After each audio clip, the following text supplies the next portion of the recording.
একদিন একটা মেয়ে রাস্তায় অ্যাক্সিডেন্ট করে ফেলে এবং সে সময় একটি ছেলে এসে তাকে সাহায্য করে এবং মেয়েটি সে সাহায্যের ব্যবহার দেখে ছেলেটার প্রতি তার প্রেমে পড়ে যায় এবং তখন ছেলেটা বলে, চলো তোমাকে আমি বাড়িতে ছেড়ে দিচ্ছি।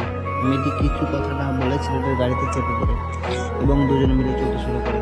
তখন ছেলেটি তার বন্ধুদের কল করে দেয়, বলে যে তুমি রাস্তার মাঝখানে এসো।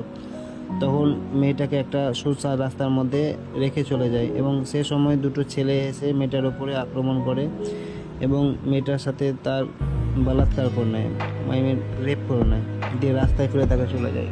পরে মেয়েটি এসব কথা ভেবে সহ্য না করে নিজের গায়ে কেরোসিন তেল ঢেলে সে আত্মহত্যা করে।